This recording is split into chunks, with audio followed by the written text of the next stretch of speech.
I mentioned that the better financial position is something that we really need, and of course we do, because the external environment is in general an increasingly tough one. The vast majority of budget savings since this government came to office have come from foreign aid, and of course foreign aid we're more reliant on than we are on the NHMRC. So really very significant issue for all health-related work in aid, and of course the Burnet's no exception. We don't know what exactly the impact of that's going to be. Medical research has been flat pretty much, both in the state and federally for really quite some years now.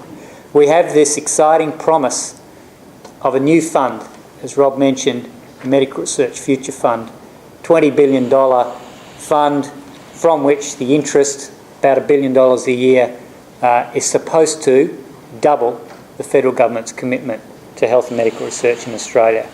So there are some elements for the future that are bright, but nothing is going to kick in a hurry. Certainly almost nothing. Next year, the promise, if the budget is passed through the Senate, is that over the next 4 years we'll see $400 million of additional funds come to medical research. That roughly equates to a 10 to 15% increase in expenditure on health and medical research over those 4 years. So if that comes about, and of course the Senate has proven to be not completely helpful in with respect to the Medical Research Future Fund for reasons we all well understand in the last year, but if it does come to bear, then there's some promising signs, there's some encouraging change, but it's not going to radically change the external environment. We can expect it to be tough. NHMRC success rates this year to be lower than they've ever been is pretty likely. The support we get from the state government, which is incredibly important to this institute and to all medical research institutes in Victoria, is likely to be flat still for another year, which is about 10 years in a row. As good as it's been and as key as it's been to having Victoria do so well at health and medical research, that flat budget is a real problem for us.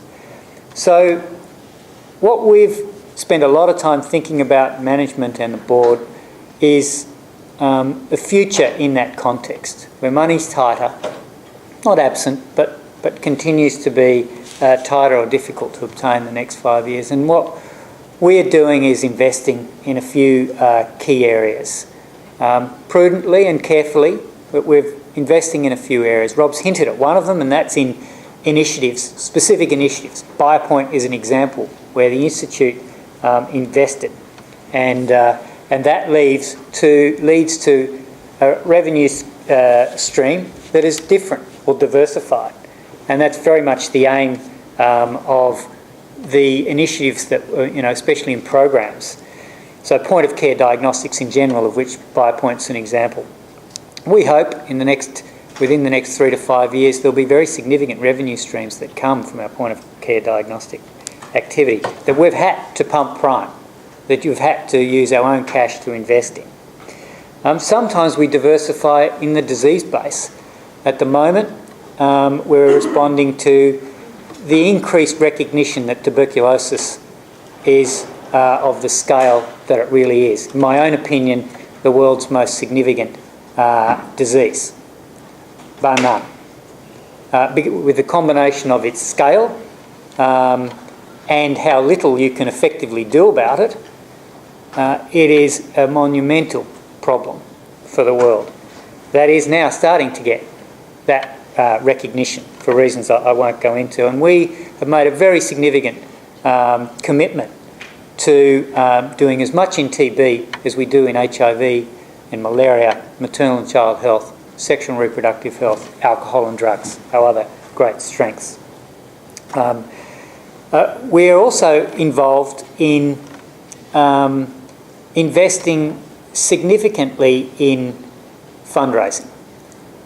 So programs on the one hand that are meant to diversify our donor base. And one of the areas that Rob highlighted was Healthy Mothers, Healthy Babies, a donor-funded program as a new vehicle, a very significant new vehicle to greatly increase the number of and amount of philanthropic donations that this institute's received.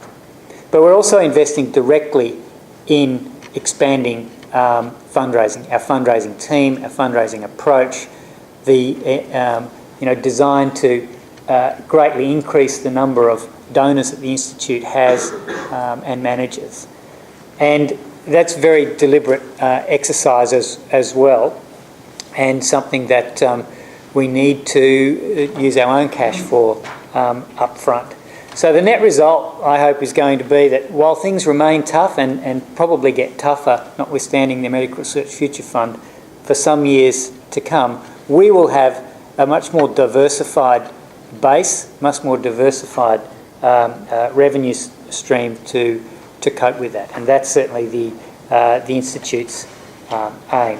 We continue to have new initiatives, and next year I hope to be up here talking to you about very, very significant approach to focus on elimination, something that Margaret Hellard and I are working on.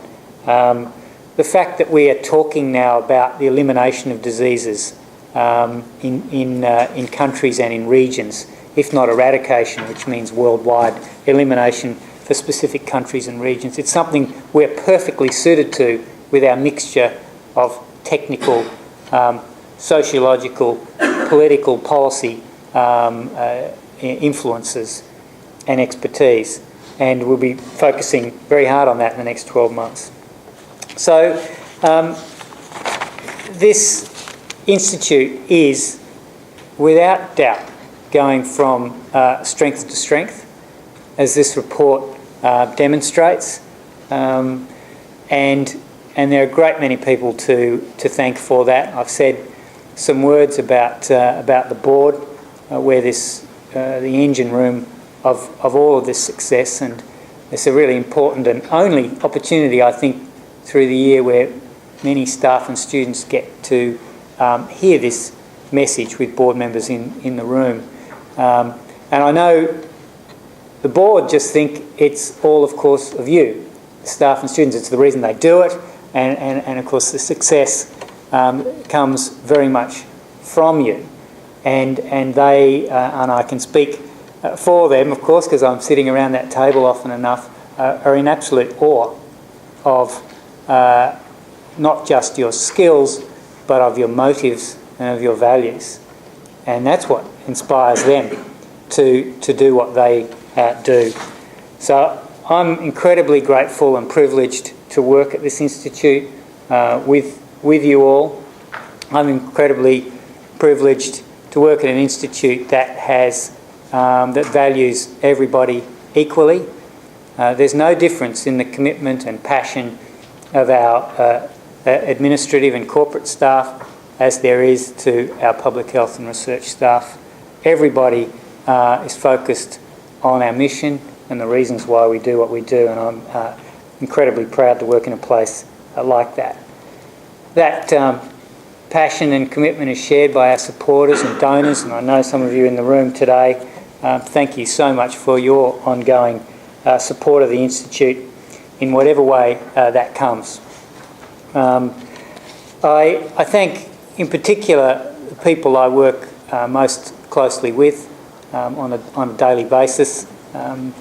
I thank Paul Rathbone, Jeff Drenkhan, who's not here, and Peter Spiller, three people who really do share the load and the worry with me very, very much on a daily basis, and I appreciate their expertise, passion and commitment very much.